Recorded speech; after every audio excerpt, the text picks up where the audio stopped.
Welcome to Repricer.com, the world's fastest repricing software. Let's run through what you might want to do to create new rules and assign them. Firstly, let's take a look at the products page.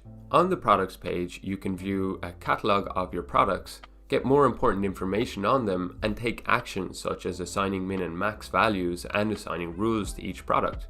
So you can see here that each product has a min and max and current price. And you can set your min and max here on an individual basis. The min and max represent the floor and ceiling of the prices that you want to sell within. So we'll never reprice outside your minimum or your maximum. We'll always stay within that range. You can also assign your repricing rules here. Let's take a look at what you'd want to do if you were to create a new rule. So let's go to the rules page to do that.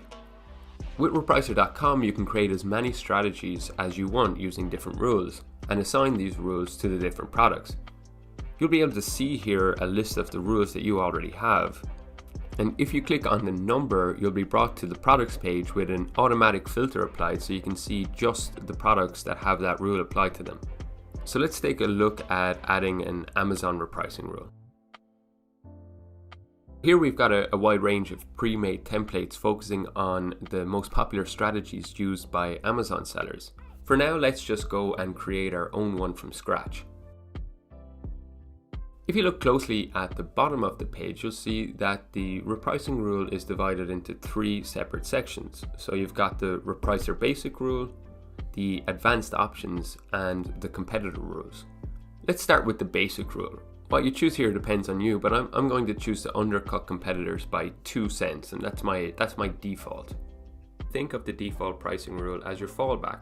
So if you create competitor rules and your competitors don't actually match those rules, well then the repricer will fall back to your default pricing rule.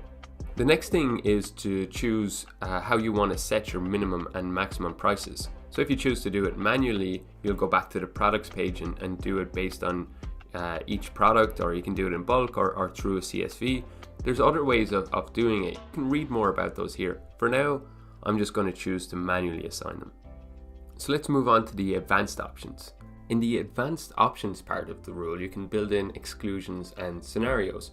So excluding out of bounds sellers will exclude sellers that often price way below your min and therefore drag you down to that min all the time. So you can exclude them and concentrate on other competitors. In the scenarios, there's a couple of interesting options that we can take a look at. In the if buy box winner section, you have a really interesting option which is optimize profit. How it works is once you've won the buy box optimizer kicks into action and it increases your price by an amount or percentage of your choosing every 15, 30 or 60 minutes. The Kickstart repricer will decrease your price by a set amount or percentage and then revert back to the original price and pricing method. This is a way to stimulate competitors to make moves. Finally, in the default rule fallback section, you've got the option to ignore that default pricing rule that we make in the Repricer basic rules section. So you don't have to use that as your fallback if you choose this option. Let's look next at the competitor rules. So the competitor rules section is where you build out your strategies to compete against your competitors, depending on things like buy box status, fulfillment method, stock levels, shipping, and much more. You can create as many competitor rules as you want within a repricing rule, so that you can capture all different types of scenarios and all different types of competitors. So let's say I'll usually price below other FBA competitors at 3 cents.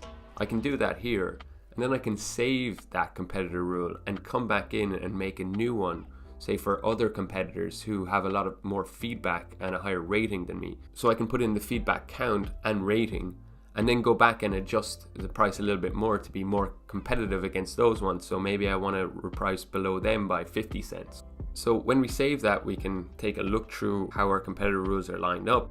And now it's time to go and assign these rules to our products. So going back to the products page, let's look at how we assign these rules. You can assign rules on a product by product basis, but you can also do it to multiple products at a time.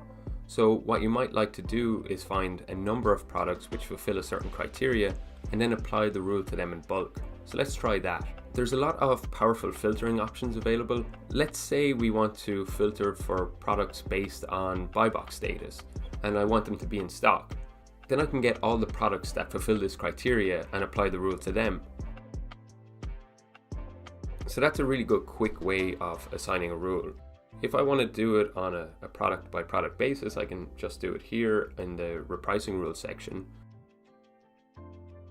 The other option that's available is that I can set repricing rules via CSV import.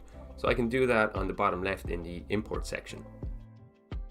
I hope that you enjoy all the advanced features that you find in Repricer.com. If you'd like to find out more or need help, don't hesitate to check out our help center. You can find it at support.excelco.com/repricer.